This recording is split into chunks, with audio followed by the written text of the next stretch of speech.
Баршаңызға қайырлы күн, менің каналыма қош келдіңіздер. Бүгін керемет бутерброд жасаймыз. Жұмысқа кетіп бара жатқанда тойып жеп аласыз. Ендеше кеттік, рецептісімен бөлісемін. Алдымен ыстық суға жұмыртқаларымызды салып, 10 минуттай толық пісіріп аламыз.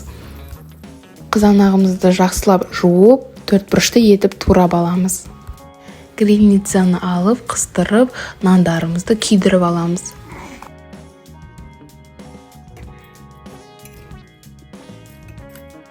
Мен 7 жұмыртқалың, себебі 7 адамға мен бутерброд жасаймын. Осылай оларды жақсылап езіп аламыз. Кішкентай етіп үгіткеннен кейін үстіне қызанақ пен петрушка саламыз. Аз ғана тұз салуды ұмытпаңыз. Барлығын жақсылап араластырамыз.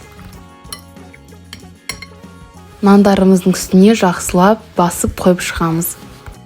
Менде 30 штуктай бутерброд шықты. Мен күнде сіздерге рецептер ұсынамын. Менің каналыма тіркеліп лайк басып кетіңіздер. Таңғы астарыңыз дәмді болсын. Сіздермен болған Жамиля. Келесі кездескенше.